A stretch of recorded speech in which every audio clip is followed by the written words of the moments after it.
నమస్తే, నేను మీ Gopi. Welcome back to మనం టీవీ. ప్రస్తుతం అందుబాటున్నారు హిందూ మతత్వం కోసం అనునిత్యం పోరాటం చేస్తూ తన శైలిలో తన గల వినిపిస్తూ మన ముందున్నారు. స్వామి పేరే సుబ్బలక్ష్మి గారు. స్వామితో మాట్లాడదాం. నమస్తే అమ్మ. జై శ్రీరామ్. నమస్తే. ఏంది జై శ్రీరామ్ ఏంది? ఎప్పుడు మాట్లాడినా సరే జై శ్రీరామ్ అంటా ఉంటారు. అవును, నేను హిందువుని కాబట్టి జై శ్రీరామ్ చెప్తాను. అంటే మేము హిందువులేమే, ఎందుకు చెప్పలేకపోతుంటారు? ఇప్పుడు ఒక క్రిస్టియన్ ఉన్నాడంటే ప్రైజ్లాడ్ అనుకుంటారు మనిషి కలవగానే కనిపించగానే. ముస్లిం ఉన్నాడంటే సలాం అలైకుం అంటూ వాళ్ళకి సలాం చెప్పుకుంటారు. హిందూ కూడా ఖచ్చితంగా జై శ్రీరామ్ అంటే జై శ్రీరామ్ చెప్పుకోవాలి. మన హిందువులు సెక్యులర్లు ఎక్కువ కాబట్టి నమస్తే, హాయ్, హలో ఇవి చెప్పుకుంటారు. నేను పక్కా హిందువుని కాబట్టి, కట్ట హిందువుని కాబట్టి నేను జై శ్రీరామ్ అనే చెప్తాను. అంటే మీరు ఒక్కలే, ఇప్పుడు నేను చాలా మంది హిందువులను కలిసా, అందరూ కూడా నమస్తే బాబు అంటారు. మరి మీరు ఒక్కలే కొత్తగా జై శ్రీరామ్ అని? కొత్తగా కాదు, అసలు పాతదే. మన హిందువుల్ని అంటే చాలా మంది పట్టించేశారు. చాలా మంది దేవుళ్ళు ఉన్నారు కదా, కేవలం జై శ్రీరామ్ అని ఎందుకు?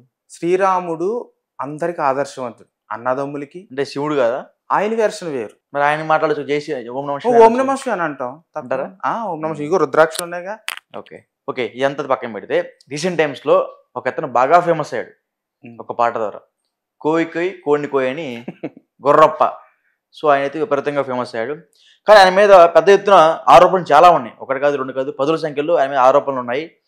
కొన్ని కోట్ల రూపాయలు కొల్లగొట్టాడని, అక్రమాస్తులు సంపాదించాడని, అమ్మాయిలపైన అగాత్యం చేయబోయాడని పెద్ద ఎత్తున ఆరోపణలు ఉన్నాయి. సో ఆయన మీద మీ అభిప్రాయం ఏంటి? వాడు పెద్ద దొంగ. అవునా? దుర్మార్గుడు. దమ్ముంటే రమ్మనండి, ఎదుర్కొంటాను, కూర్చోమన్నాడు చెప్తాను. ఆడు పోగొత్తాం బయట హిస్టరీ. ఆంధ్రాలో శుభ్రంగా తన్ని తవిరైతే తెలంగాణ వచ్చి ఇక్కడ పెట్టకథలు చెప్తున్నాడు, సొల్లు మాటలు చెప్తున్నాడు.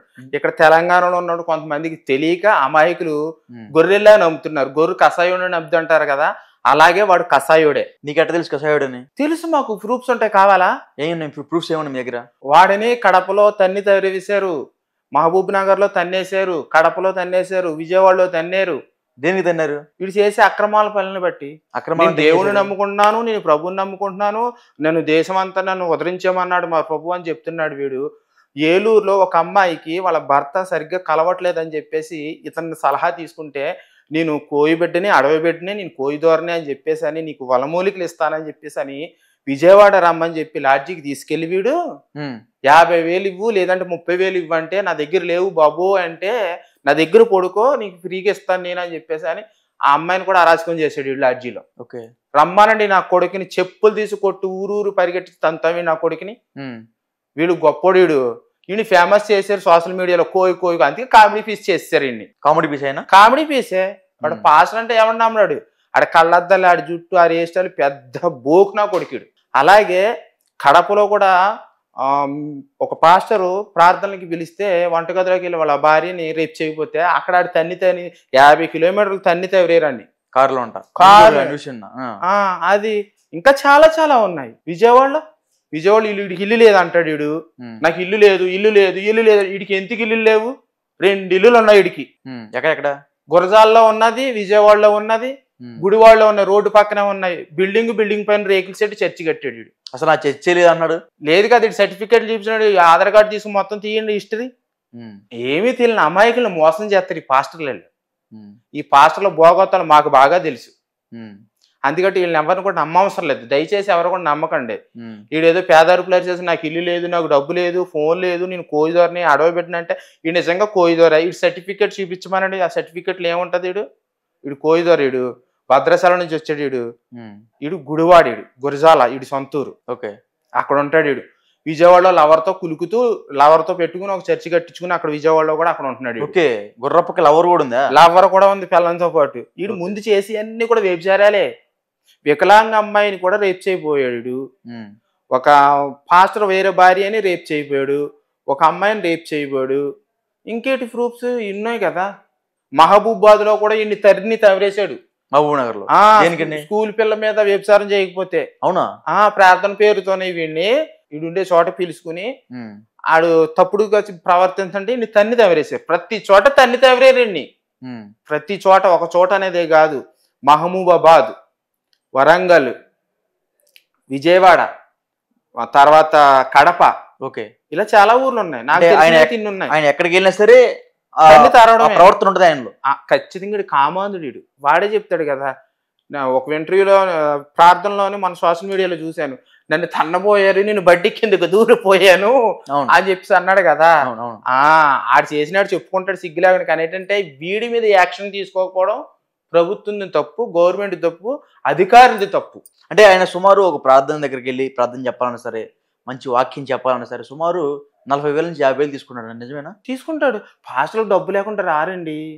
డబ్బులు పైనుంచి కొంబరించేస్తారు. మీకు తెలుసా క్రైస్తవులోని? తెలియదు. నేనున్నాను నన్ను ఒక పాస్టరు, అక్క నువ్వు ఇన్ని రోజులుగా నువ్వు హిందూ ధర్మం కోసం పనిచేస్తున్నావు, ఇన్ని సంవత్సరాల తరపు నుంచి నీకులాగా ఒక ట్రాన్స్జెండరు హిందుత్వం నుంచి క్రైస్తవ్యానికి వచ్చేసింది, వచ్చేసి ఈ రోజు పాస్టర్ అమ్మ అయింది, సాక్ష్యాలు చెప్తుంది చర్చిలో. ఆవిడ ఎక్కడికి వెళ్ళినా సరే 20,000 ఖచ్చితంగా క్యాష్ ఇస్తారు. అలాగే దారు ఖర్చులు పెట్టుకుంటారు, రూము, భోజనం, మాంసం అయితే మాంసం ఖచ్చితంగా చర్చిలో. ఎవరు పాస్టర్? ఎవరు? మా ఊర్లో దగ్గరలో ఒక ఊర్లో ఉన్నాడు ఒక పాస్టర్. పేరు వద్దు, రివ్యూ చేయకూడదులే, ఎందుకు ఆయనకి నాకు ఒక స్నేహం అనేది ఉంది. తను సోదర భావంతో చెప్పాడు, నువ్వు మా దాంట్లోకి వచ్చేసే, నువ్వు హిందూ ధర్మం కోసం చేస్తున్నావు కదా, నేను ఇన్నాళ్ళు హిందూ ధర్మం కోసం పనిచేసాను. అది కాదు, ఆ ట్రాన్స్జెండర్ ఎవరు పేరు చెప్పారు కదా, ఎవరామె? ఆవిడ పేరు అంజలి గారు. ఆవిడ ఎక్కడికి వెళ్ళినా సరే ఆవిడకి భోజనం పెట్టి దారు ఖర్చులు ఇచ్చి. అంటే పాస్టర్ గా మారిపోయారా? పాస్టర్ గా మారిపోయింది. పాస్టర్ గా మారిపోయారంటే ఇప్పుడు బాప్తిస్టం తీసుకున్నారా? ఆవిడ బాప్తిస్టం తీసుకుంది. మిగతా ట్రాన్స్జెండర్స్ కూడా ఆవిడ 300 మందిని మార్చానని చర్చిల్లో కూడా సాక్ష్యాలు చెప్తుంది. నేను మార్చాను 300 మందిని మా ట్రాన్స్జెండర్స్ ని, మీరు కూడా మార్చనని చర్చిల్లో కూడా ఆవిడ అదే బోధ చేస్తుంది.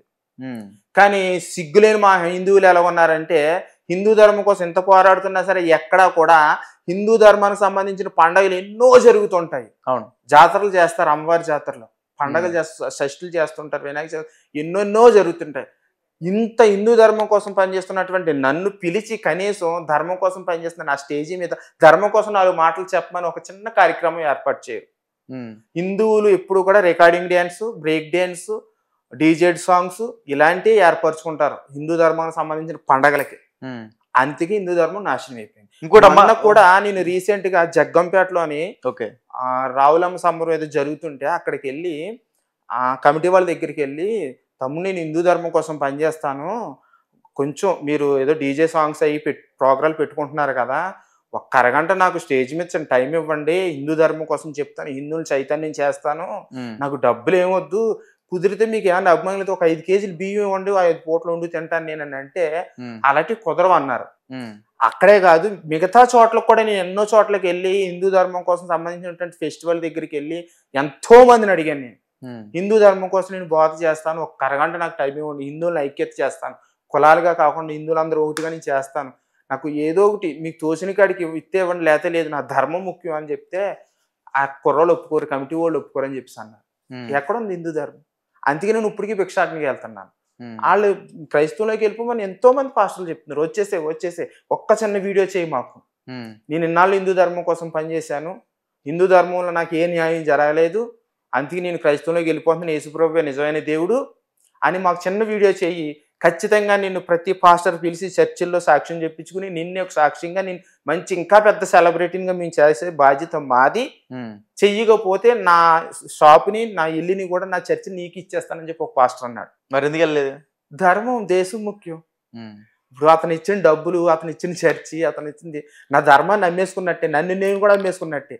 కానీ నేను చచ్చిపోయేటప్పుడు నేనేం తీసుకెళ్ళను, కారు కూడా కొనిస్తానన్నారు వాళ్ళు పాస్టర్లు అందరూ డబ్బులు వేసుకుని.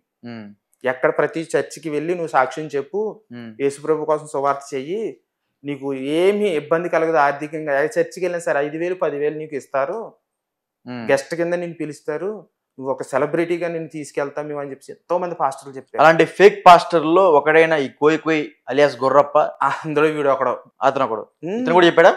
వీడు నాకు చెప్పలేదు కానీ వీడు పక్క దొంగీడు, వ్యభిచారి వీడు. ఓకే, పక్కా వ్యభిచారి. ఇన్ని రమ్మానండి దమ్ముంటే ఫోన్ చేద్దాం, వీడి మీద ఫోన్ చేయండి ఒకసారి. అంటే నేను 2 రోజుల నుంచి ఫోన్ చేస్తున్నా, మొన్న ఫోన్ చేస్తే ఎత్తారు, ఎత్తి ఇట్లా సంగతి ఇట్లా మీ మీద ఆరోపణలు ఉన్నాయంటే నేను మా కుల పెద్దలతో మాట్లాడి చెప్తా అంటున్నాను. ఒకసారి చేయండి, నేను మాట్లాడు. అంటే ఇప్పుడు ఆరోపణలు ఉన్నాయి కాబట్టి ఒకసారి సోషల్ మీడియాకి వచ్చిన తర్వాత మీడియా వాళ్ళకి రెస్పాన్సిబుల్ గా మాట్లాడాలి. అట్లా మాట్లాడకుండా లేదు మాకు మీతో మాకు సంబంధం లేదు, నేను మా కుల పెద్దలతో మాట్లాడుకొని మా చర్చి పెద్దలతో మాట్లాడుకొని నేను నిర్ణయం తీసుకుంటా, మీరు ఎంతమంది అయినా నేను చూసుకుంటా అంటున్నాడు. ఎంతమంది అయినా అలాంటి వాళ్ళకి మీరేం చెప్తారు? మరి ఒకసారి ఫోన్ చేయండి, ఫోన్ మాట్లాడు. ఇప్పుడు మీరు గుర్రప్ప గారితో మాట్లాడండి. గుర్రప్ప గారికి మనం ఇప్పుడు చేసాం, మాట్లాడదాం. ఎత్తరు, ఫోన్లు ఎత్తరు. అంటే ఈ మధ్యన ఫేమస్ చేశారు కదా, మీడియా వాళ్ళు పట్టుకుంటున్నారు, ఇలాంటి ఆరోపణలు మళ్ళీ బయటకు వచ్చేస్తాయి. మీడియా ఎంత అయితే పాపులర్ చేసిందో అలాగే వెనకాల ఉన్న బూతులు కూడా తవ్వేస్తారు. అందుకని ఇప్పుడు దాకా ఫేమస్ అయ్యే ఊపులో ఉన్నాడు. ఇప్పుడు నుంచి ఏంటంటే మీడియా ఏం పట్టుకుంది అంటే వెనకాల ఉన్నటువంటి తప్పులు తవ్వడం మొదలు పెట్టింది మీడియా. అందుకని ఇక నుంచి మీడియాకు దొరకడం అనమాట. సైలెంట్ అయిపోయి మళ్ళీ గంప కింద కోళ్ళగా మళ్ళీ కోయ్ కోయ్ కోయ్ కోయ్ అంటాడు. ఇంకా ఈ దొంగను మనం ఎలాగైనా సరే పట్టుకుని ఏదో టైంలో దొరుకుతాడు, ఖచ్చితంగా స్టేషన్ అప్ చెప్పాలి. ఆమె మీరు కేసు పెట్టదలుచుకుంటున్నారా ఇలాంటి? ఎందుకంటే మీరు హిందూ ధర్మం కోసం గొప్పగా పోరాడుతూ ఉన్నారు. సో ఇలాంటి అరాచకులు మతం పేరుతో ఆడవాళ్ళ మీద అఘాయిత్యానికి పాల్పడే వ్యక్తులకి, అమ్మాయిల మీద కూడా ఖచ్చితంగా నేను కేసు పెడతాను ఇతని మీద. నేను ఇప్పుడు స్టూడియో నుంచి వెళ్ళిన తర్వాత నేను రేపు ఎల్లుండో ఖచ్చితంగా కేసు పెడతాను, కంపల్సరీ పెడతాను. ఇలాంటి వాళ్ళని చూస్తూ ఊరుకోవడం కూడా పెద్ద తప్పు. ఇది తప్పు చేసేవాడిని చేస్తే మనకెందుకులు అనుకోవడం కూడా అది మన తప్పు. అది చేసేవాడిని చేయనివ్వకూడదు, తప్పు. ధర్మం కోసం పనిచేస్తున్నాడు, ధర్మంగా ఉన్నాడా, వాడు మంచి పని చేస్తే మనం ప్రోత్సహించాలి. ఇలాంటి దుర్మార్గులను మనకెందులో వదిలేస్తే రేపు పొద్దున మన ఇంటి ఆడబిడ్డ అవ్వచ్చు, లేకపోతే మన చుట్టాల, మన బంధువులు, మన పిన్నో, మన అన్నగారు కూతురు, తమ్ముడు కూతురు ఎవరో ఒకరు అవుతారు కదా బాధ్యులు. అందుకంటే ఇలాంటి వాళ్ళు మేము వదిలే ప్రసక్తి అనేది లేదు. ఖచ్చితంగా నేను కేసు పెడతాను, ఇంకో 10 మంది చేత పెట్టేస్తాను కూడా నేను ఖచ్చితంగా గుర్రప్ప మీద. ఖచ్చితంగానే. అంటే హిందూ ధర్మం కోసం చేస్తున్నారా లేదా ఇట్లా అమ్మాయి మీద ఇట్లా అఘాయిత్యానికి పాల్పడుతున్నారు? ధర్మం విషయం పక్కన పెడితే ఒక స్త్రీల పట్ల గౌరవం లేకోకుండా వీడు ఒక వికలాంగ అమ్మాయిని వదలలేదు, సాటి పాస్టర్ భార్య అని వదలలేదు, ఆ స్కూల్ పిల్లల మీద వదలలేదు. ఈ కామ కళ్ళు వీడికి. ఇటువంటి వాళ్ళు, స్త్రీ అంటే హిందూ ధర్మంలో దైవం, తల్లి కంటే ఎక్కువ అన్నమాట. అటువంటి స్త్రీల మీద ఏంటంటే అరాచకాలు జరుగుతుంటే ఎలా వదలమంటారు? ధర్మంతో పాటు అదే ధర్మం చెప్తుంది, ఇలాంటి దుర్మార్గుల్ని ఖచ్చితంగా శిక్షించాలి. మన ఆడపిల్లల్ని కాపాడుకోవాలి, స్త్రీమూర్తిని కాపాడుకోవాలి. అంటే ఇలాంటి గుర్రప్పకే చాలా విషయాల ఆరోపణలు పెద్ద ఎత్తున ఆమె నడుస్తున్నా సరే ఆయన అసలు జంకట్లేదు, భయపడట్లేదు. దేనికంటారు? వెనకాల డబ్బు, బలగం. వెనకాల క్రిస్టియన్స్ అనేది ఏంటంటే పాస్టర్లకి కమ్యూనిటీ ఉంటుంది, వీళ్ళు చైన్ లింక్. వీళ్ళకి ఓకే, ఏదైనా జరిగితే వీళ్ళు వందల మంది వచ్చేస్తారు. వీళ్ళకి రాజకీయ బలం కూడా ఉంటుంది వీళ్ళకి, ఎందుకంటే ఓటు బ్యాంక్. వీళ్ళు రాజకీయ నాయకులు సపోర్ట్ ఉంటుంది, వీళ్ళ మీద కేసులు పెట్టిన తొందరగా తీసుకోరు. వీళ్ళు చర్చిల్లో ఉన్నటువంటి జనాలకి ఏం చెప్తారంటే ముందుగానే ఎవరైనా సరే ఒక రాజకీయంగా ఒక ఆయన ఎదుగుతూ ఉంటే అతని దగ్గరికి వెళ్ళిపోతారు. వీళ్ళు పాస్టర్లు అందరూ వెళ్ళిపోతారు. వెళ్ళిపోయి మేము పలానా ఊరోళ్ళు వెండి అని చెప్పేసి చిన్న సాల్వ కప్పేసి ప్రార్థన చేసేసి వీళ్ళకి మీరే గెలిచేయాలని చెప్పేసి అనేసి వీళ్ళు రాజకీయ నాయకులను ముందుగానే వీళ్ళు సరౌండ్ లో పెట్టేసుకుంటారు. కాబట్టి వీళ్ళు ఏ తప్పులు చేసినా సరే కప్పేసుకోవడానికి రాజకీయ బలం కూడా ఉంది. రాజకీయ బలం కూడా ఉంది ఖచ్చితంగానే. హిందువులు ఎంత ధర్మం కోసం పనిచేసినా హిందువుల ఐక్యత లేక ఆ రాజకీయ నాయకుల దగ్గరికి వెళ్ళరు, పిలవరు. అంటే ఇంకోటమ్మా, దేవాలయాలు చాలా ఉంటాయి, దేవాలయాలు మళ్ళీ చిన్న చిన్న గుడి చాలా ఉంటాయి. ఇవన్నిటిని దేవాదాయ శాఖ అని ఒక శాఖ ఏర్పాటు చేసి దాని మీద వచ్చే డబ్బులు మొత్తం కూడా గవర్నమెంట్ తీసుకుంటుంది. అలాగనే చర్చిలు ఉన్నాయి, చర్చిలు మొత్తం మీద వచ్చే ఆదాయం కూడా గవర్నమెంట్ ఎందుకు తీసుకోవట్లేదు అంటారు? చర్చిల్ని ఎండోమెంట్ చేయలేదు. అసలు హిందూ దేవాలయాల్ని ఎండోమెంట్ చేసింది ఎవరో తెలుసా? కాంగ్రెస్ ప్రభుత్వం. ఓకే, హిందూ దేవాలయాలు నాశనం అవడానికి, హిందువులు నాశనం అయిపోవడానికి, హిందువులు సెక్యులర్గా మారిపోవడానికి కాంగ్రెస్ ప్రభుత్వం. 2004లో మొన్న రీసెంట్గా కూడా కాంగ్రెస్ ప్రభుత్వం ఉన్నప్పుడు ఏం చేసిందో తెలుసా? హిందువులు షాప్ అద్దెకిచ్చినా, ఇల్లు అద్దెకిచ్చినా అన్యమతస్తులకి వాళ్ళని ఖాళీ చేయమంటే వాళ్ళకి 6 నెలలు జైలు శిక్ష, అలాగే కొంత మనీ కూడా వాళ్ళకి నష్టపరిహారం కింద అవతలోళ్ళకి ఇవ్వాలి. అలాంటి సెక్షన్ తీసుకొచ్చింది. ఒకవేళ పొలం ఉండి పొలం చిత్తికి ఇచ్చినా సరే 1 సంవత్సరం ఉంటే మళ్ళీ ఆ చెత్తికి ఎవరైతే తీసుకున్నారో అన్ని మతస్థులు వాళ్ళకి వెళ్ళిపోద్ది. అలాంటి సెక్షన్లు తెచ్చింది కాంగ్రెస్ ప్రభుత్వం. అప్పుడు మోడీ గారు అడ్డుపడ్డారు. ఆ రోజు మోడీ గారు అడ్డుపడకపోతే ఈ రోజు హిందువులు తుక్కు కింద పెంటల పాలైపోతారు. ఇలాంటి సిగ్గులేని హిందువులు ఇంకానే బీజేపీ అంటే ఏటో తెలీదు, ధర్మం అంటే ఏటో కూడా తెలీదు. సిగ్గులేని హిందువులకి ఉన్నారు సెక్యులర్ కుక్కలు, అడ్డగాడుతులు. ఎంత తిట్టినాళ్ళకి సిగ్గు రాదు, శరణం రాదు. బీజేపీ అంటే అన్నిటిని కూడా కులాలకి మతాలకి అతీతమైన పార్టీ. బీజేపీ అంటే ఒక హిందుత్వానికే అని అనకూడదు, తప్పది. మొన్న రీసెంట్ గా నేను కూడా బీజేపీలో జాయిన్ అయ్యాను, మీకు కూడా తెలుసు. పురంధేశ్వర్ గారి చేతుల మీదుగా బీజేపీ కొండ వేసుకున్నాను. బీజేపీలోకి వెళ్ళిన తర్వాత అక్కడ మా ఊర్లో మా ప్రాంతంలో ఉన్నటువంటి కంబాల శ్రీనివాసరావు గారు ఏం చెప్పారంటే, మన పార్టీ మనం కులాలకు అతీతం, మతాలకు అతీతం, మన క్రైస్తవుల్ని, ముస్లిమ్స్ని, హిందువులు కూడా గౌరవించాలి, ప్రేమించాలి. వన్ సైడ్ ఉండకూడదు, మన పార్టీ సిద్ధాంతం అది కాదు, అందరిని గౌరవించే పార్టీ అని చెప్పని క్రైస్తవుల్ని ముస్లిమ్స్ని కూడా ఆయన చేర తీసుకుని బీజేపీ పార్టీలోకి వచ్చారు. అంటే ఇప్పుడు మీరు హిందూ ధర్మం కోసం చాలా పోరాడుతున్నారు. అసలు సనాతన ధర్మం అంటే ఏంటి? సనాతన ధర్మం అంటే అది అంతు చిక్కనిది. నేను సనాతన ధర్మం ఏంటి అని అడిగా, అంతు చిక్కనిది అని కాదు చెప్తున్నాను కదా. సనాతన ధర్మం అంటే అంతు చిక్కనిది, ఎక్కడ దొరకనిది. దొరకనిది అంటే మీకు అర్థం కాదు. దొరికేవి కొన్ని వేరు ఉంటాయి, దొరకని వేరే ఉంటాయి. అంటే పుట్టుక చావు లేనిది సనాతన ధర్మం. పుట్టుక చావు లేనిది సనాతన ధర్మం. చావు లేనిది పుట్టుక లేనిది. ఇప్పుడు నేను గూగుల్ చేస్తా, ఇప్పుడు నేను గూగుల్ చేస్తా, మీరు చెప్పింది కరెక్ట్ ఉంటేనేమో మీరు హిందూ భావాలకు అనుకూలంగా పనిచేస్తున్నా నేను నమ్ముతా. అది అలా లేకపోతే చూడండి, మతాలు ఈ క్రైస్తవం అనేది 1500 సంవత్సరాలు 2000 సంవత్సరాల కిందట వచ్చింది. ఇస్లాం అనేది 1500 సంవత్సరాల కిందట వచ్చింది. హిందూ సనాతన ధర్మం అని చూడండి, మీకు గూగుల్లో కొట్టి చూడండి, ఓల్డ్ రిలీజియన్ కొట్టి చూడండి, ఏది ముందో మీకు తెలుస్తుంది. ఈ మతాలు ముందా హిందూ ధర్మం ముందా అనేది. అంతు చిక్కనిది హిందూ సనాతన ధర్మం అంటే అంతు చిక్కనిది. కొన్ని కోట్ల సంవత్సరాల నుంచి భూమి ఆకాశం ఏర్పడిన కానించి భగవంతులు కానించి ధర్మం ఉన్నది. గూగుల్లో సెర్చ్ చేసి చూడండి. చేస్తున్నాను, అదే చేస్తున్నాను.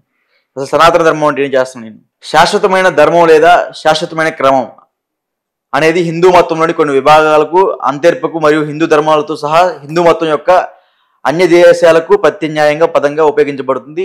ఈ పదం సంస్కృతంగా మరియు ఇతర భారతదేశ భాషలో కనుగొనబడింది. సో ఈ పదం వచ్చేసరికి మీరు చెప్పిన దానికి సంబంధం లేదు. ఇదేందని చెప్పమంటారా? సనాతన ధర్మం అంటే ఒక వ్యక్తి జీవన శైలి, ఆ వ్యక్తి ప్రక్రియ కుల మతాలతో సంబంధం లేకుండా అందరూ ఒకే విధంగా బతకాలి అనేదాన్ని సనాతన ధర్మం అనేది. ఆ సనాతన ధర్మాన్ని కేవలం హిందూ మతానికి అంటగడుతున్నారు. సో సనాతన ధర్మం అనేది హిందూ మతానికి సంబంధించింది కాదు, ప్రతి ఒక్క మానవుడికి సంబంధించింది. అవసరానికైతే ఆఖరికి జంతువులు కూడా ఈ సనాతన ధర్మం వర్తిస్తుంది. సో మీరు దీన్ని హిందూ మతానికి అంటించవద్దు. మతం అనేది జీవన విధానం కరెక్టే, ఒప్పుకుంటాను. కానీ సనాతన ధర్మం అన్నారు కదా మీరు. ధర్మం అనేది హిందూ దేవతలు అనేది ఈ ధర్మం ఏర్పరచుకున్నది ఎప్పటి నుంచో ఉంది. ఈ మతాలు ఈ మధ్యన వచ్చింది. ఈ సనాతన ధర్మం ఎప్పుడో ఉంది కదా, ఆ ఉద్దేశంతో నేను చెప్పాను. అంతే తప్ప హిందూ ధర్మాన్ని కించపరచాలని, వేరే వాళ్ళని ఏదో చేయాలని కాదు. ధర్మం అనేది ఎప్పటి నుంచో ఉంది. మా తాత ముత్తాతల కానించి ఎప్పటి నుంచి కొన్ని లక్షల కోట్ల సంవత్సరాల నుంచి హిందూ ధర్మం ఉంది. మీరు ఓల్డ్ రిలీజియన్ అని కొట్టండి, ఇప్పుడు అది చూసారు కదా. ఓల్డ్ రిలీజియన్ వేయండి, అది ఖచ్చితంగా మీరు చెప్పినవి వస్తాయి. ఓల్డ్ రిలీజియన్ అంటే ఏమొచ్చింది? హిందూ ధర్మమే కదా వచ్చింది. అదే కదా మరి ఇంకేంటండి? మరి తెలుగులో మాట్లాడారు, ఇప్పుడు హిందీలో మాట్లాడారు, ఇంగ్లీష్ లో మాట్లాడారు. నేను చెప్పేది సనాతన ధర్మం ఏంటి అని అడిగా, మీరు చెప్పలేకపోయారు. సనాతన ధర్మం అంటే ప్రతి ఒక్కరిని ప్రేమించేది, ఆరాధించేది, కనీసం మూగజీవాలను కూడా ప్రేమించేది, దైవభక్తితో కలిగి ఉండేది, దేశభక్తితో కలిగి ఉండేది, అందరిని మంచి కోరేది సనాతన ధర్మం. ఇప్పుడు అర్థమైందా లేదా? అంటే ఒకటి, ప్రజలందరూ ఒక వేరైతే మీరు ఒక వేరేలాగా ఉన్నారు. ఎందుకు అంతే అంతే ఎందుకో చెప్పండి ఒకసారి. వేరంటే ఏంటి అసలు? సనాతన ధర్మం అంటే ఒక వ్యక్తి జీవన శైలి, ఆ వ్యక్తి ప్రక్రియ, ఎదిగే విధానం, అవతల వాళ్ళతో మనం మాట్లాడే మమేకమయ్యే ఈ కుల మతాలు అనేది అంతరాయం లేకుండా పక్క తొలగించేదాన్నే సనాతన ధర్మం. అంటే ప్రతి ఒక్కరితో సమానంగా అందరినీ ఒకే విధంగా గౌరవించేదాన్ని సనాతన ధర్మం అంటారు. నాకు ఇప్పుడు అర్థమైంది. అందరూ కూడా ధర్మం పట్ల బాధ్యతగా ఉంటే నేను కోపంగా మాట్లాడి అడ్డదారిగా మాట్లాడను. నా ధర్మాన్ని నాశనం చేస్తూ ఉంటే నా ధర్మమే గొప్పదని నేను అనుకుంటాను. నా ధర్మాన్ని కాపాడుకోవడం నా బాధ్యత కాబట్టి. మిగతా వచ్చిన ఈ మతాలు ఈ మధ్యన వచ్చేసి ఇంకో మతం వచ్చింది, ఇది బ్రహ్మకుమారీస్. ఈ కొత్త కొన్ని ఇంకా ఇలా వస్తూనే ఉంటున్నాయి. అలాంటిదప్పుడు నేను ఏం చెయ్యాలి? నేను వీళ్ళకి నేను సపోర్ట్ గా ఉండి, మీరు చెప్తున్నారు కదా అందరూ ప్రేమించాలని చెప్పేసి అని, అలా ఇలా కూర్చుంటే ఇప్పుడు నేను మా హిందువులందరినీ వీళ్ళ దాంట్లోకి పంపించేనా? చెప్పండి, పంపించలేం కదా. అంతే కాబట్టి నేను అలా మాట్లాడతాను. మీరు అన్నారు కదా అందరూ వేరేగా ఉంటే మీరు వేరే, నేను వేరేగానే ఉంటాను. నా ధర్మం జోలికొస్తే ఎవరైనా సరే తోలు తీసి ఎండగట్టి డప్పు కొడతాను. అంటే కొంతమంది పాస్టర్స్ సనాతన ధర్మాన్ని అదేవిధంగా హిందూ మతాన్ని కించపరిచే విధంగా మాట్లాడుతున్నారు. హిందుత్వాదాన్ని అదేవిధంగా హిందువులుగా భావించి చాలా మందిని కూడా, హిందువులుగా ఉన్న వాళ్ళు కూడా వెంటనే వాళ్ళ దగ్గరికి మెస్మరైజ్ చేసి వాళ్ళ కమ్యూనిటీ మార్చుకునే విధంగా జరుగుతున్నాయి. సో అలాంటి మీరేం చెప్తారు? ఈ పాస్టర్లో ఎప్పుడు కూడా నిరంతరం ఎవరైనా సరే ఆపదలో ఉంటే, పక్కింటోళ్ళకి హెల్త్ బాగోలేదా, వీళ్ళకి ఏదైనా జబ్బు జాడ్యం వచ్చిందా, వీళ్ళకి ఏ ఆపద వచ్చిందా, వీళ్ళు ఆర్థికంగా దెబ్బతింటున్నారా, పాస్టర్ ఖచ్చితంగా అదే టార్గెట్ పెట్టుకుంటాడు. అదే టార్గెట్ పెట్టుకుని చర్చిల్లో జనాలకు కూడా ఏం చెప్తాడు తెలుసా? మీ ఇంటి పక్కన కానీ, మీ ఇరుగు వారు కానీ, మీ పొరుగు వారిని కూడా నిన్ను వలె నీ పొరుగు వారిని ప్రేమించమన్నాడు మన యేసయ్యా అని చెప్పేసి అని ఏం చెప్తారు తెలుసా? తెలివితేటలుగా మళ్ళీని మీ పక్కోళ్ళకి బాగోపోతే వెళ్ళి ప్రార్థన చేయండి అంటాడు. ఇప్పుడు నేనే ఉన్నాను, సపోజ్ నాకు ఏదో చిన్న సమస్య ఉన్నాను, సమస్య తొలగిపోవాలని చెప్పి ఆలోచిస్తాను. ఈ సందర్భంలో వీళ్ళు వచ్చి ఏం చేస్తారు? ప్రార్థన చేస్తారు. ఈ సమస్య కొంత టైంలో ఎలాగో సాల్వ్ అవుతుంది, అవ్వకుండా ఉండదు, కన్ఫర్మ్ గా అవుతుంది, శాశ్వతంగా ఏది ఉండదు. శ్రీకృష్ణ భగవాన్ చెప్పాడు సమస్యలు శాశ్వతంగా ఉండవు, మనం శాశ్వతం కాదని. ఓకే, అలాగే వీళ్ళు ఆ చిన్న సమస్యని టార్గెట్ చేసుకుని ఇలా ప్రార్థనలు చేసి ప్రార్థనల పేరుతో మళ్ళీ కొబ్బరి నూనె ఇచ్చి తైలం రాసుకొని తగ్గిపోద్ది అలాగే అని చెప్పి గడిగడికి ప్రార్థనలు చేయడం వల్ల వీళ్ళకి ఏమవుతుందంటే ఆ సమస్యలో ఉన్న వాళ్ళకి ధైర్యాన్ని కోల్పెత్తారు. వీళ్ళు ధైర్యాన్ని ఇస్తారు. ఈ ధైర్యాన్ని ఇవ్వడం వల్ల ఆ చిన్న సమస్య అనేది తర్వాత సాల్వ్ అవుతే వీళ్ళు ఏమంటారు? చూసే వేసి ఎంత గొప్పవాడు, మనం సమస్య తొలగిపోయింది మా ప్రార్థన వల్ల ఎలాగ అని చెప్పి జాయిగా చర్చిలోకి ఒకసారి రండి, దేవుడు మిమ్మల్ని బాగా ఆశీర్వదించాడు అలాగే అని చెప్పి జాయిగా లాక్కెళ్తారు. లాక్కెళ్ళిన తర్వాత పాస్టర్ టార్గెట్ ఫస్ట్ వంట కొత్త గొర్రె వచ్చింది రోయ్, కొత్త గొర్రె అంటారా? కొత్త గొర్రె వచ్చింది అన్నాడు. ఈ మనసులో ఉంటది పాస్టర్, కొత్త గొర్రె వచ్చింది, అబ్బా ఇక నుంచి నా చర్చిలోకి కానుకలు మళ్ళీ కొత్తగా ఏర్పడతాయి, పెరుగుతాయి అనమాట, డెవలప్ అవుతాను నేను. ఒక్క గొర్రె వచ్చిందంటే ఆ గొర్రె నుంచి ఇంకో 10 మందిని తీసుకొస్తుంది అని చెప్పి ఆలోచించుకుని కరెక్ట్గా ఆవిడ మీద ఫోకస్ చేసి ఆవిడను పొగుడుతూ మొదలెడతాడు. ఆవిడ సమస్యలు తొలగిపోవాలని పొగుడుతూ మొదలెడతాడు. ఆవిడ ఆర్థికంగా స్థిరపడిపోవాలని పొగుడుతూ ఉంటాడు. ఆవిడ సమస్యలను శాశ్వతంగా పోవాలని పొగుడుతాడు. ఎక్కువ టైం ఆవిడ మీద స్పెండ్ చేస్తాడు. అవునా? టెక్నిక్ అది. అప్పుడు ఏమవుద్ది? ఉత్సాహం వచ్చి ఆనందం వచ్చి నెక్స్ట్ మళ్ళీ వెళ్దాం అనిపించింది చర్చికి వెళ్దాం అనిపించింది. వెళ్ళిన తర్వాత ఏమంటారు? కొత్తగా సపోజ్ కుమారి అనుకోండి, కుమారి గారు వచ్చారు, కుమారి గారిని ప్రతి ఒక్కరు కూడా ప్రార్థనతో బలపరచాలి, స్థిరపరచాలి, కుమారి గారిని ఆర్థికంగా ఆరోగ్యపరంగా అన్నిటిలో మనం బలపరచాలి, మన ప్రార్థనలతో బలపరచాలి, ప్రతి ఒక్కరు కూడా ఆమెకు ప్రార్థన చెయ్యండి, ఆమె కుటుంబానికి చెయ్యండి అని చెప్తాడు. అప్పుడు ఒక మనిషి ఎలా ఫీల్ అవుతాడు? సైన్స్ ప్రకారంగా ఆవిడ మోటివేషన్ ఇది. ఇలాగే ఇంకా ఆయన వలయంలో అయిపోయినట్టే, ఇంకా సినిమా అయిపోయిన అక్కడ పడిపోయినట్టే. ఇంకా తర్వాత వెళ్ళిగానే ఏమవుద్ది? ఏయో చిన్న చిన్న మాటలు ఇవి చెప్పేసి జాగ్రత్తగానే వీళ్ళు ఏం చేస్తారంటే, నీవు కాదు నీ ఇంటి వారిని కూడా ప్రభు ప్రేమించాలంటే నిన్ను, నీ భర్త, నీ పిల్లలు కూడా దేవుని సన్నిధికి రావాలి అంటారా? ఖచ్చితంగానే. జాయిగా ఏం చేస్తుంది ఆమె?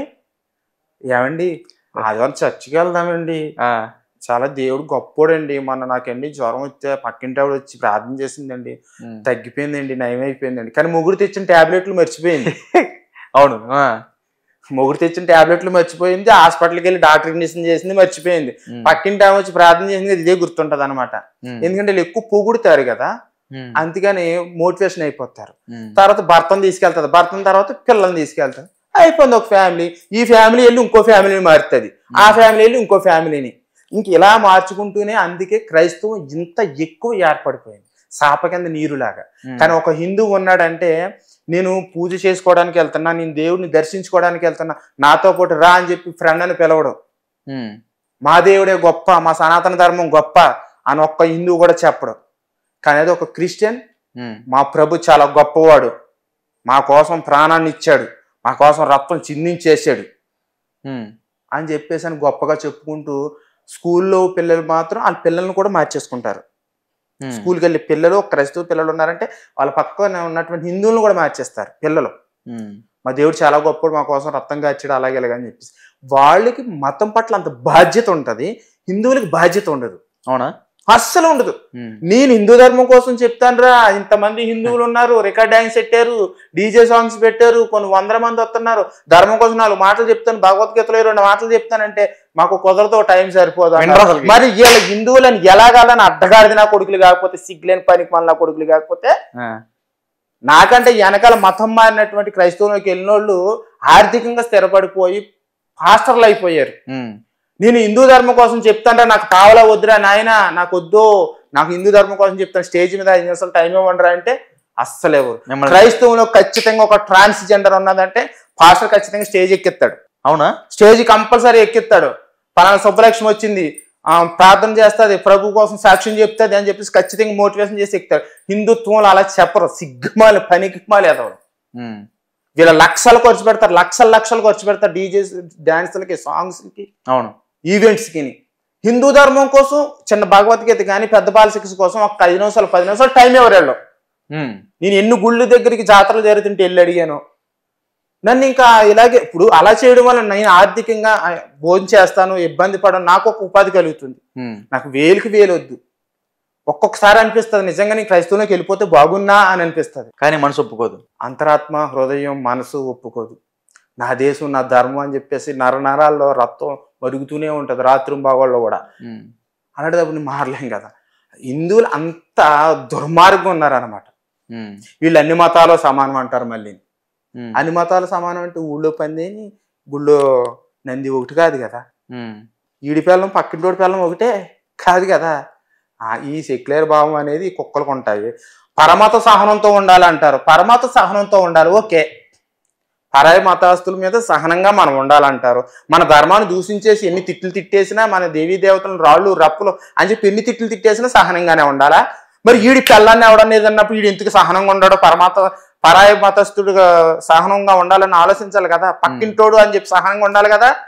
ఈడు వాకెట్లో ఇంత ఆకుముక్క ఇలా రాలితేనే చీరలు గోసులతో వేసుకుని వెళ్ళిపోతారు ఆడవాళ్ళు. మగోళ్ళు కాలర్ లేక వేసుకుని వెళ్ళిపోతారు. వీళ్ళు పక్క సరిహద్దుల దగ్గర చిన్న గజం భూమికి చచ్చేటప్పుడు ఈ కట్టుకెళ్తాడు, వీడు పట్టుకెళ్ళడం. మరి అలాంటిదప్పుడు వీడు మరి సహనంగా ఉండాలి కదా పక్కింటోడి మీద. అప్పుడు ఉండదా?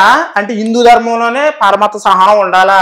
వీళ్ళకి సిగ్గులేని అడ్డగదులు చెప్తారు. ఇలాగా వాడు వచ్చి హిందూ దేవాలయాల్లో మసీదులు కట్టేయచ్చు, కబ్జా చేసేసి చర్చిలు కట్టేయచ్చు, ఇంకా సహనంగా ఉండాలా? దమ్ముంటి నా కొడుకులు పరమత సహనం అన్న నా కొడుకులలో ఒక చర్చి భూమిలోకి వెళ్ళి హిందూ దేవాలయం కట్టలేరా? ఎంటుకు కూడా పేకలేరు వాళ్ళు తెలియళ్ళు. ఒక మసీద్ దగ్గరికి వెళ్ళి ఆ స్థలంలోకి వెళ్ళి ఒక హిందూ దేవాలయం కట్టమని తలగా లేచిపోతాయి. మళ్ళీని సోదుకోబురు చెప్తే చేతకాని దద్దమ్మలే చెప్తారు పరమత సహనంతో కలిగి ఉండాలని. ఇంత సలహాలు ఇచ్చినోడు, ఇంత సలహాలు ఇచ్చిన అడ్డగాడిదిగాడు ఈడు పెళ్ళాన్నో ఈడు తల్లినో ఈడు కొడుకునో ఈయనో తన్నేసినప్పుడు ఎవరో ఒకరు పక్కోళ్ళు ఈడు కూడా పరాయి పక్క మతస్థుల దగ్గర సహనంగా ఉండాలి. అప్పుడు ఉండదు. హిందూ ధర్మం అంటే లోకువైపోయింది, అంత చీప్ అయిపోయింది అనమాట ఈ సెక్యులర్ అడ్డగాడిదలకి. సో ఓవరాల్గా ఇలాంటి దొంగ పాస్టర్లు కావచ్చు, లేకపోతే జనాల్ని మెస్మరైజింగ్ చేసి వాళ్ళ కమ్యూనిటీకి మార్చుకునే విధంగా కొంతమంది పాస్టర్స్ ఉన్నారు. అలాంటి పాస్టర్స్కి అదేవిధంగా మన కోయికోయి గుర్రప్ప, సో ఇలాంటి పాస్టర్స్కి మీరు చెప్పే సమాధానం ఏంటి? ఈ గుర్రప్ప లాంటి పాస్టర్లకి నేను చెప్పేదంటే ఖబర్దార్, మీరు హిందూ ధర్మాన్ని ఎక్కడైనా సరే చర్చిల్లో కానీ స్టేజీల మీద కానీ ఈవెంట్లలో కానీ హిందూ ధర్మం దూషిస్తే కనుక ఖబర్దార్, అదే వీడియో పట్టుకెళ్ళి నేను పోలీస్ స్టేషన్కి వెళ్ళి కేసు పెడతాను. మీ మీద ఖచ్చితంగా కఠినంగా చర్యలు తీసుకుంటాను. అది నా సొంతంగా కాదు, చట్ట ప్రకారంగా చట్టాన్ని గౌరవించి రాజ్యాంగబద్ధంగానే వెళ్తాను. నా సొంతంగా మీ మీద నేను దాడులు గీడులు తిట్లు కొట్టలు ఏమి చేయను. ఖబర్దార్ ఆలోచించుకుని పాస్టర్ ప్రతి ఒక్కరు కూడా గుర్రప్పనే కాదు ప్రతి ఒక్కరు పాస్టర్లు మీకే చెప్తున్నాను, ఖబర్దార్ హిందూ ధర్మాన్ని దూషించి గాని మీ చర్చిల్లో మీ బైబిల్ కోసం చెప్పుకోండిరా. మీ బైబిల్ కోసం చెప్పుకోరా నిరంతరం. ఇక్కడ నుంచి ఫస్ట్ నుంచి లాస్ట్ దాకా ఎంత బుక్ ఉంటది కదా. ఉంటే అరే అరే మనం తిట్టకూడదు, మామూలుగా చెప్పండి. నేను అంటే నా ధర్మం దూషించిన వాళ్ళని అంటున్నాను, అందరినీ కాదు నా ధర్మాన్ని దూషించిన వాళ్ళకి చెప్తున్నాను, వాళ్ళకే చెప్తున్నాను అడ్డగాడిదలకి. నేను మంచి పాస్టర్లు, నాకు ఫ్రెండ్స్ ఉన్నారు పాస్టర్లు, వాళ్ళు కాదు నిజమైన పాస్టర్లను కాదు ఫేక్ పాస్టర్ నా కొడుకులకే నేను కౌంటర్ ఇస్తున్నాను. మీకు దమ్ము ధైర్యం ఉంటే మా ధర్మాన్ని తిట్టడానికి మీ మీద నేను ఖచ్చితంగా కేసులు వేస్తాను. మీకు దమ్ము ధైర్యం ఉంటే మీ బైబిల్ చెప్పుకోండి, ఫస్ట్ నుంచి లాస్ట్ దాకా చెప్పుకోండి. మీ బైబిల్ కోసం మానేసి మా ధర్మాన్ని తిట్టడం ఏంట్రా దరిద్ర నా కొడకల్లారా, ఫేక్ పాస్టర్ నా కొడకల్లారా. మీకే చెప్తున్నా, మంచి పాస్టర్లకు కాదు, మంచి వాళ్ళు నాకు ఫ్రెండ్స్ ఉన్నారు వాళ్ళకి కాదు, ఫేక్ పాస్టర్ నా కొడుకులకే నా కౌంటర్ ఇది. వీళ్ళు ఏం చేస్తారు తెలుసా, ఖచ్చితంగా హిందూ ధర్మం తిడతారు. అవునా? నేను హైలైట్ అవ్వాలంటే ఏం చేయాలి, పక్కన తిట్టాలి. వీళ్ళు చేసేది అదే. అంటే వాళ్ళు హైలైట్ అవ్వాలని హిందూ ధర్మం తిడతా ఉంటారు. బైబిల్లో మీరు హైలైట్ అవ్వాలని ఉంటది, చెప్పచ్చు కదా. మీరు హైలైట్ అవుతున్నారని వాళ్ళ మతాన్ని ఇప్పుడు మీరు తిట్టలేదు.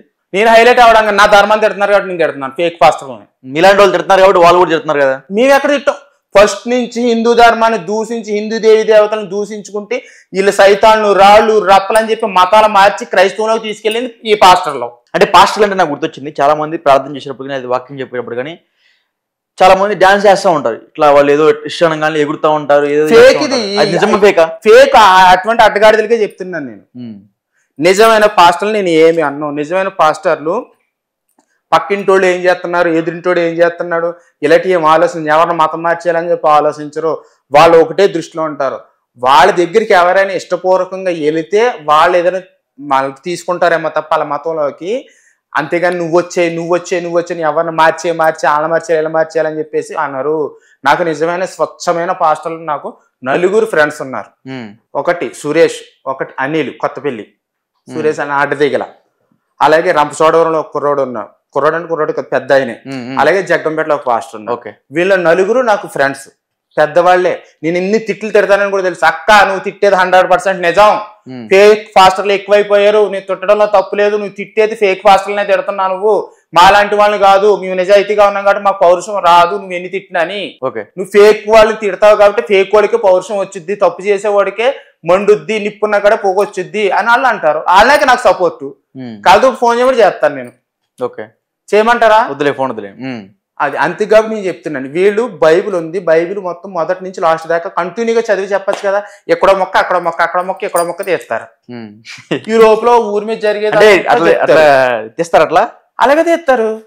2వ పేజీ నుంచి మళ్ళీ 10వ పేజీలోకి వెళ్ళి 10వ పేజీలో నుంచి 99వ పేజీలోకి వెళ్ళిపోద్ది. మన భగవద్గీత అలాగే అది లైన్ గా కంటిన్యూగా వెళ్తుంది. ఫస్ట్ నుంచి అలా చదువుకుంటూ వెళ్తాం లాస్ట్ దాకా. వీళ్ళు దమ్ము ధైర్యం లేక వీళ్ళు హిందూ ధర్మాన్ని దూషిస్తూ ఉంటారు ఈ దొంగ పాస్టర్లు. ఎంత సహనంగా ఊరుకుంటున్నానంటే ఇంకా నేను చాలా సహనంగానే ఉన్నాను. ఎంతమంది హిందూ ధర్మం తిడుతున్నారు. మతం మారిన వాళ్ళు హిందువుగా పుట్టి అది తాత ముత్తాతలు కూడా హిందువులు అయ్యుండి మతం మారి ఈ అడ్డగాడిదలు మళ్ళీని ఈ దేశంలో బ్రతుకుతూ, ఈ భారతదేశంలో బ్రతుకుతూ హిందూ ధర్మం దూషించారు. దశమ భాగం అని మీరు విన్నారా? దశమ భాగాలు అసలు కష్టార్జితంలో 10% డబ్బు తిరిగిపోతుంది. అసలు దశమ భాగం అని డబ్బు తిరిగిపోతుంది. మరి పాస్టర్లో పేదోళ్ళు అంటున్నారు. పేదోళ్ళు ఎక్కడున్నారండి పాస్టర్లో? గుర్రప్ప ఉన్నాడు కదా. అంటే 2 ఇల్లు ఉన్నాయి కదా. పైన చర్చ్ ఉంది, విజయవాడలో చర్చ్ ఉంది, గురజాడలో చర్చ్ ఉంది, ఇల్లు ఉంది, గుడివాడలో ఉంది. ఈ గుర్రప్పకే తంతే మళ్ళీ తెలంగాణ నుంచి మరి ఆంధ్ర కాదు, ఈసారి ఒడిశా వెళ్తాడు. ఈసారి కోయి అని అక్కడ అంటే అక్కడ లేపు పడేస్తారు. సప్పుడు దరిద్రం పోద్ది, తన్ని ధైర్యతారు అక్కడ కూడా వరుసలో. మరి దశమ భాగం డబ్బులు మొత్తం కూడా పాస్టర్కి వెళ్ళిపోద్ది. ఒక వ్యక్తికి కష్టార్జితంలో నెలకి 10% ఇచ్చేయాలి. అది కాక వారం కానుక. రీసెంట్గా మీకు క్వశ్చన్ చెప్పినా, నేనుండే ఏరియాలో మా ఇంటి పక్క ఆవిడ ముసలావిడే, బాగా ముసలావిడ అంటే ఒక 50 అలా ఉంటాయి. వాళ్ళ నాన్న చచ్చిపోతే దినం భోజనం చేయలేదు తెలుసా? అవునా? కాదు ఫోన్ చేస్తాను, పర్లేదా? చేయలేదు. అదేంటమ్మా ఏం వండారు మీ నాన్నగారి కార్యానికంటే, మేము సైతాన్ని కదా, మీ విగ్రహారాధనలాగా ఉంటుంది, అది నేను తినలేదమ్మా. అదేటమ్మా నీకు జన్మనిచ్చిన తండ్రి కదమ్మా, ఆయన దినం చేసినట్టు భోజనం ఎందుకు చేయలేదు తల్లి అని అడిగితే విగ్రహారాధనతో సమానం అన్నాడు. మరి ప్రేమించే మాత్రం ఎందుకు అయ్యింది? కన్న తండ్రి చచ్చిపోతే అతని దినకార్యానికి పెట్టినటువంటి భోజనం కూడా తినలేదంటే మరి ఏమనుకోవాలి? ఏం ముట్టుకోలేదు, ముట్టుకోను అన్నది ముట్టుకోలేదు, తినలేదు కూడా అని ఖచ్చితంగా చెప్తుంది అలాగా. మరి ఇది ప్రేమించే మతం ఎందుకైంది? ద్వేషించే మతం కదా. కన్న తల్లిదండ్రులను కూడా ద్వేషించమన్నది బైబిల్. తల్లిదండ్రులను ద్వేషించమన్నది, అన్నదమ్ములను ద్వేషించమన్నది, అక్క చెల్లెలను ద్వేషించమన్నది బైబిల్లో ఉన్న. ఇవన్నీ నేను ఎక్స్క్రిస్టియన్ గా చెప్తున్నాను. అంతేందుకు బైబిల్ అసలు ఎక్కడ కూడా యేసు నేనే దేవుని అని ఎక్కడ చెప్పలేదు. చెప్పలేదు. ప్రచారం చేస్తారు. మీకు ఒక వాక్యం చెప్తాను చూడండి. చెప్పండి. మనుషులకి దేవుడి దయ ఉంటుందా, దేవుడికి దేవుడి దయ ఉంటుందా? ముందు లాజిక్ మాట్లాడుకోవాలి. ఎందుకంటే గొర్రెలు మళ్ళీ అడ్డదారి పెట్టించేత మనుషులకి దేవుడి దయ ఉంటదేమో కదా. అవును. దేవుడికి మళ్ళీ దేవుడి దయ ఉండదు కదా. ఉండదు. నిజమే కదా. ఉండదు. అవును. వాక్యం తెస్తాను. లూకాసు వార్త 2వ అధ్యాయం 52వ వచనం. యేసు జ్ఞానమయందును వయసు యందును దేవుని దయయందును మనుషుల దయయందును వర్ధిల్లుచుండెను. బైబిల్ వాక్యం చెప్తుంది ఇది. లూకాసు వార్త 2వ అధ్యాయం 52వ వచనం. ఏ పాస్టర్ అయినా సరే ఈ వాక్యం ఉందా లేదో ఆలోచించుకోండి. ఉంది, డెఫినెట్ గా ఉండదు.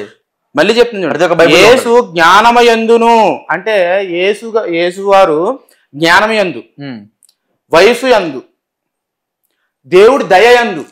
దేవుడి దయ ఎవరికి ఉంటది? దేవుడికి ఉంటదా? దేవుడి దయ మనకు ఉంటది, మనిషికి ఉంటది కదా. బైబిలే చెప్తుంది అక్కడ. దేవుడి దయ ఎందును మనుషులు దయ. మనుషుల దయ ఎవరికి ఉంటది? దేవుడికి ఉంటదా? మనుషుల దయ ఎవరికి ఉంటది? ఎవరికి ఉండదు, మనుషులకే ఉంటది. అదే మనం అనుకున్నది. వీళ్ళు చెప్తున్నానండి వాక్యం. మనుషుల దయ మనుషులకే ఉంటది, దేవుడికి ఉండదు. దేవుడి దయ ఇంకా మనుషులకు ఉంటది. అదే చెప్తుంది. యేసు జ్ఞానము యందును వయసు యందును దేవుని దయ యందును మనుషుల దయ యందును వర్ధిల్లుచుండెను.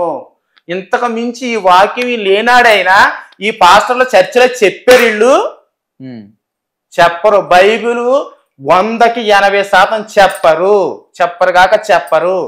ఒక 20% చెప్తారే 4 ముక్కలు మంచి మాటలు. నిన్ను వాళ్ళు నీ పొరుగు వారిని ప్రేమించుము, నీ ఇంటి వారిని కాపాడెదరు, నీ ప్రయాణంలో తోడుందును, యేసు రక్తమే జయి అని అంటారు. నిజంగా అని అనకూడదు, కానీ ఆయన యేసుప్రభు ఆయన బైబిల్లో చూసుకుంటే మంచి వ్యక్తే, నేను చెప్తున్నాను. కానీ ఆయన దేవుడని ఎక్కడ చెప్పలేదు. దేవుడు కాదని కూడా బైబిల్ చెప్తుంది. అయితే ఈ పాస్టర్లు నిజంగా ఆయన బ్రతుకుంటే ఏం చేద్దరు తెలుసా? మనిషికి ఒక ముక్క నరికేసి వెళ్ళే వాళ్ళు ఇంకా ఇజ్రాయేలులో 3 మేకులు కొడితే ఇలా 44 మేకులు కొట్టేసి యేసు వారిని కొట్టిన మేకని చర్చిల్లో అద్దం డబ్బాలో బాక్సులు పెట్టి పాట పెట్టేస్తారు. యేసు గారిది చెవి ముక్క, యేసు గారిది ఏలు ముక్క, యేసు గారి తల వెనట్టుకు, యేసు ప్రభు వారిది పన్ను, యేసు ప్రభు గారి ఏలు ముక్క అని చెప్పేసి అని వీళ్ళు ఒక గాజు డబ్బాలో పెట్టి పాటలు పెడతారు వీళ్ళు. అవునా? మొదట ఎవరింట్లో బిడ్డ పుట్టారనుకో చర్చిలో పాట అండి, పాట పెడతారు. మీకు తెలీదా? చర్చిలోకి వెళ్ళి వాళ్ళకి ఎవరికైనా బిడ్డ పుడితే మొదటకుంటా దేవుడికి అని చెప్పేసి పాట పెడతారు. ఆ దేవుడి పాట 30,000, దేవుడి పాట 20,000, దేవుడి పాట 25,000, ఇలాగా ఆ చర్చిని బట్టి. ఓకే. ఫస్ట్ కొంట ఏదన్నా సరే ఫ్రిడ్జ్ కొనుక్కున్నా, టీవీ కొనుక్కున్నా, మంచం కొనుక్కున్నా, ఏది కొనుక్కున్నా ఫస్ట్ కొంట దేవుడికి ఇచ్చేయాలని చెప్పేసి ఇలా దొబ్బుతారు. నిజంగా దేవుడు తీసుకుంటాడా? దేవుడు తీసుకుంటాడు. దేవుడికి ఇవ్వాలని చెప్పేసి దొంగ బద్దలాడి పాస్టర్లు తీసి దొబ్బుతారు. వీళ్ళేమో ఏసీ కారులో తిరుగుతారు, ఏసీ రూముల్లో ఉంటారు. ఆ చర్చిలోకి వెళ్ళి వాళ్ళు కూలి పనులకి వెళ్ళి రావాలి. వీళ్ళు ఇస్త్రీ చొక్కా 4 వాళ్ళని చెమటలో వచ్చుకుని వస్తారు ఎండలో పని చేసుకుని. అందుకే అంటున్నాను, ఆ యేసుప్రభు గారు నిజంగా బ్రతుకుంటే ఏలే చంపేద్దరు, పాస్టర్లే చంపేద్దరు. ఈ దొంగ పాస్టర్లు, నిజమైన పాస్టర్లు కాదులే. ఏలే చంపేసి ముక్కలు కానీ పని చేసుకుని కొట్టేసుకుని పీకెద్దరు. కనీసం తోలు కూడా మిగలనుకోకుండా చేసేద్దరు ఈ దొంగ పాస్టర్లు. పాట పెట్టేద్దరు ఆయన ముక్క, యేసుప్రభు గారి ముక్క అని అంటారు కదా. యేసుప్రభు గారి రక్తం, అవును, యేసుప్రభు గారు రొట్టు మొక్క అని ఆయన మొత్తం ఆయన ఉంటే ఆయన చంపేద్దరు దొంగ నా కొడుకులు వీళ్ళు దొంగ పాస్టర్లు. మంచోళ్ళు కాదు, మంచోళ్ళు ఉన్నారు, 10% ఎంత ఉన్నారు, 90% దొంగ కొడుకులే. దొంగ నా కొడుకులు నేను చెప్తున్నాను కదా. నేను చూసి ఉన్నానండి. ఈ వీడియో ద్వారా మీకు ఏమైనా ఇబ్బంది అయితే మరి తర్వాత ఏం సరే, ఎందుకంటే ఈ విధంగా నేను తిట్టింది దొంగ పాస్టర్లని, నిజమైన పాస్టర్లని కాదు. ప్రతి చోట కూడా చెప్పాను నేను దొంగ పాస్టర్లనే తిడుతున్నాను అని, ఫేక్ పాస్టర్లని. నిజమైన పాస్టర్లు నేను తిట్టను, వాళ్ళకి నేను ఎప్పుడు సపోర్ట్. నిజమైన ప్రతి పాస్టర్ కూడా దశమ భాగం తీసుకుంటూనే ఉంటాడు కదా, తీసుకోడు. నిజమైన పాస్టర్ ఒకటాలు దశమ భాగం అనేది ఇప్పుడుది కాదండి, ఎప్పుడుతోని ఆనాటిలో పేదవాళ్ళు ఉండేవారు అని చెప్పేసి అని, ఏమీ లేనోళ్ళు ఉండేవారు అని చెప్పేసి అని దశమ భాగం పెట్టి ఉన్నవాడి దగ్గర నుంచి దశమ భాగం తీసుకుని లేనోడికి పెట్టేవారు. ఇప్పుడు ఎవరు లేనోళ్ళు ఉన్నారు? అసలు దశమ భాగం అనేది ఎవరికి బైబిల్లో ఉన్నది? దేనికోసం తెలుసా? దైవ కార్యక్రమాలకి, పేదవాడికి సహాయం చేయడానికి బైబిల్ చెప్పింది. దశమ భాగం పాస్టర్ని తీసుకోమని కాదు. క్రైస్టియన్స్ మీరు బాగా గుర్తుపెట్టుకోండి, దశమ భాగం అనేది ఉన్నవాడి దగ్గర తీసుకుని పేదవాడికి పెట్టమన్నది బైబిల్ వాక్యం. కానీ పాస్టర్లు తీసుకుంటున్నారు. పాస్టర్లు కాదు ఏమన్నా దశమ భాగం కుడి చేతి నుంచి ఎడమ చేతికి తెలియకోకుండా దానం చేయమన్నాడు, బైబిల్లో ఉంది వాక్యం. అది ఎవరికి? పాస్టర్కి దానం చేయమన్నారా బైబిల్? లేని వాళ్ళకి సహాయం చేయమన్నాడు. మరి వీళ్ళు పాస్టర్లు తీసుకుంటున్నారు, మరి ఇది అబద్ధమే కదా. దొంగ పాస్టర్లే దశమ భాగం తీసుకుంటారు, నిజమైన పాస్టర్లు తీసుకోరు. నిజమైన పాస్టర్లు ఉన్నంతలోనే సర్దుబాటు చేసుకుని వాళ్ళ జీవన విధానాన్ని గడుపుకుంటూ వాళ్ళకు ఉన్నంతలో ఇంకా పేదవాళ్ళకి సహాయం చేస్తూ, ఆ చర్చిలో కానుకలు ఏమన్నా వస్తే అవి పేదవాళ్ళకి పంచుతారు, అవి ధర్మ కార్యాలకి ఖర్చు పెడతారు. ఈ ఫేక్ పాస్టర్లు కోట్లు గడించేసి బిల్డింగ్ల మీద బిల్డింగ్లు, పొలాల మీద పొలాలు, వీళ్ళ పిల్లలేమో అమెరికాలో చదివించుకుంటూ ఈ జనాల దగ్గర డబ్బులు దోచుకుంటున్నారు. నేను తిట్టింది ఫేక్ పాస్టర్లనే. సో ఓవరాల్ గా హిందూ మతం గురించి ఒక మాటలో చెప్పండి, నేను చెప్తాను. ఈ సనాతన ధర్మం చాలా గొప్పది. హిందూ మతం గురించి చెప్తున్నా, సనాతన ధర్మం గురించి అడగట్లేదు. మా హిందూ మతమైనా గొప్పదే చెప్తున్నాను కదా. మా హిందూ మతం చాలా గొప్పది, అందుకే నేను ధర్మం కోసం పోరాడుతున్నా. ఎక్కడ కూడా హిందువులు మతం మార్చేయాలని చూడరు. మా హిందువులే ఇంకా మతాన్ని మారిపోతున్నారు తెలియక ధర్మం కోసం. కాబట్టి హిందూ ధర్మం అనేది ప్రతి ఒక్కరికి దాన ధర్మాలు చేస్తుంది, పేదవాళ్ళకి సహాయం చేస్తుంది. ఎక్కడైనా సరే గుళ్ళకాడ చూడండి భోజనాలు పెడతారు, వినాయక చవితికి, దసరాకి కానీ, లేదా పుష్కరాలకు కానీ, శివరాత్రికి కానీ ఎక్కడైనా పెడతారు తప్ప ఎక్కడ కూడా ఒక పాంప్లెట్ ఇవ్వరు. హిందూ ధర్మం చాలా గొప్పదని ఒక భగవద్గీత శ్లోకాలు కానీ, పెద్ద బాలశిక్షలో వాక్యాలు కానీ, మాటలు కానీ ఏది కూడా ఒక పాంప్లెట్ ఇవ్వకుండా ఎంతమంది వెళ్ళినా, కొన్ని వేల మంది వెళ్ళినా భోజనాలు పెడుతూనే ఉంటారు. ఈ పాస్టర్లు ఏం చేస్తారు తెలుసా? ఒక 100 మందికి టార్గెట్ చేసుకుని ఒక చాక్లెట్లు బిస్కెట్లు పెట్టుకుని పాంప్లెట్లు కొట్టి బైబిల్ పట్టుకుని ఏజెన్సీ ప్రాంతంలో మొదలుపెట్టారు. అల్లూరు సీతారామరాజు జిల్లాలో ఏజెన్సీలో మొదలుపెట్టారు. ఓకే. అక్కడికి వెళ్ళి బైబిల్ ఇవ్వడం, దేవుడే గొప్ప, యేసుప్రభువే నిజమైన దేవుడు, మీ ప్రభువులోకి రండి అని చెప్పి చాక్లెట్ ఇవ్వడం, లేకపోతే రగ్గులు ఇవ్వడం, ఇప్పుడు శీతాకాలం కదా రగ్గులు ఇవ్వడం, దుప్పట్లు ఇవ్వడం, ఇలా చేసి చేస్తారు. హిందువులు ఎక్కడ అలా చేయరు. ఓకే. వాళ్ళు ఎంత దాన ధర్మాలు చేయని, ఎంత చేయని, మా ధర్మంలోకి గొప్పది, మా ధర్మంలోకి వచ్చేయండి, మన సనాతన ధర్మం చాలా గొప్పది అని చెప్పి ఎక్కడ చెప్పరు. ఇది అంతే. కాబట్టి హిందూ ధర్మం గొప్పది. ఓకే అమ్మ, రైట్, థ్యాంక్ యూ. జై శ్రీరామ్.